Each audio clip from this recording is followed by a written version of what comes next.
welcome to another episode of the Dragon Within Saga, Book 1 Convergence, as I continue reading in Chapter 3.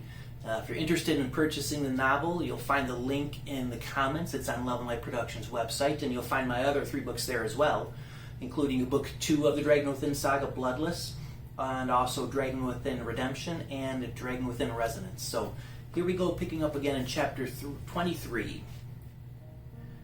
After serving her 2 grown children some cooked vegetables from her garden, along with a slice of bread and a single egg, all seasoned with her familiar blend of herbs, she sat down and watched them for a few moments.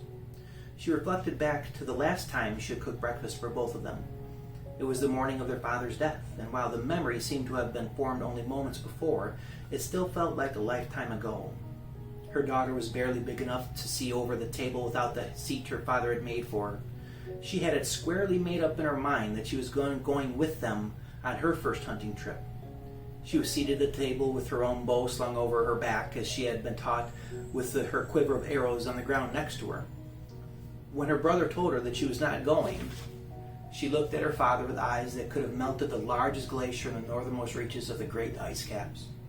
Roni, on the other hand, knowing he was going to accompany his father that day, was bursting with pride. For that was the day his father was going to let him lead the hunt. Deeming him ready, his father had made the announcement the prior week at dinner, providing he did well with all of his tests the following week. So when Roni completed all of the tasks that his father asked him to do, even before the official announcement, he was already beaming with confidence not commonly found within a 10-year-old boy. When she looked up to her grown children now, after they had lived most of their young lives carrying a burden greater than the world itself, she saw only traces of what used to be her happy and confident children reflected in their eyes. Roni had surpassed his father in all of his skills, yet his idolization had left him with perpetual insecurity. He was never able to see just how proficient he had become. She had seen him hit a target farther away than his father ever could, and this was during a mildly windy day. But his sense of failure, his sense of responsibility, always stood in the way of him becoming the fullness of the young man she saw within. Her daughter, though not nearly as devoted to the teachings of her father, was almost a match for Roni when he was her age.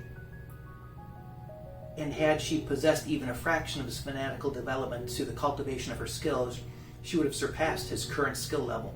But there was something blocking her from accepting her older brother's guidance and assistance. Perhaps, somewhere on a subconscious level, she did blame Roni for her misfortune of growing up without knowing her father beyond the tales of his stoic stature, of granite-hard grandeur he had worked so hard to sculpt. Though now, such thoughts were meaningless when set against the backdrop of this past evening's visit. She had never quite believed in the existence of angels as God's messengers, let alone protectors of this world. She had grown up a hunter's daughter, had become a hunter's wife, and a hunter's mother. The hard life it presented had a way of excluding all other systems of belief. How could an errant arrow shot from the bow of a young boy under the instruction of his father lead to death? That moment, when father and son were engaged in an exclusive connection of tender instruction, was exactly what she had pictured God would have wanted. Yet how could that same God, who would have so approved of that fleeting yet inspired moment, allow it to dissolve into the horrible sight her son had witnessed?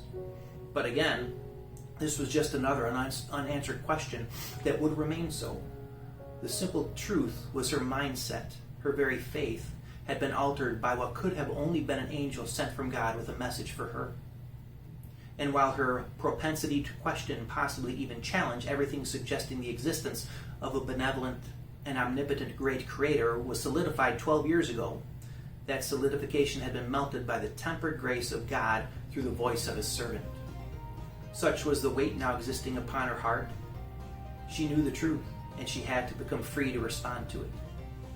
The lives of her children demanded such action, so she would put aside her binding doubts and long-lived bitterness toward an inactive and apathetic God and embrace all that he had just done. He had saved her children's lives. As she watched her eat a particularly red baby tomato, she began what was going to be one of the more difficult tasks she was faced with. Roni, how has the hunting been? Between bites of vegetables, Roni answered in an almost programmed response. Good, Mother. Sensing the programmed response, she probed further. Is that so, Roni? So that you and Zendalia are well on your way to storing enough supplies for the winter once you make the trip to Twin Oaks for our yearly trading? Not expecting his mother to extend the questioning beyond the intent of simple morning niceties, he glanced quickly to his sister, who was currently filling her mouth with a large bite. Through a muffled voice, she said, "Do not look at me. You know I do not keep track of how much we have." "Well, my Ecklerin, how now goes the hunting?" his mother asked again, once his eyes found the way back to hers. Seeing that he would be unable to escape her intent, he resigned to answer, "In truth, Mother, not well at all. We barely made it through last year with what we were able to gather, but this year seems to be worse than the two before it. I just do not understand. It seems that all there is left are the smaller animals, not those sized well enough to draw the interest of the leather tanners. Sure, there are enough smaller game animals around for food, but the larger ones, the deer, the wolf, and the bear, and the den mare, have all but left. So far, it has been difficult to find any other tracks, at least those fresh enough to pursue. And there are these strange new tracks I'm finding on occasion. They are about as large as a bear's, but look very similar to a wolf's, though with only 3 instead of 4 claw marks. Following the tracks is easy enough, but finding the beasts they belong to is not. Every time I find a set, I follow it until the end, but there is never anything at that end."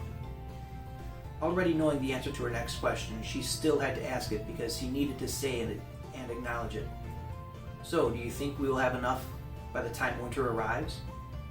Not that the winters were particularly harsh living in the southern reaches of the Silver Empire, which lies in the southwest portion of Avendia, but her garden would not grow for additional food, nor would there be much opportunity for trade.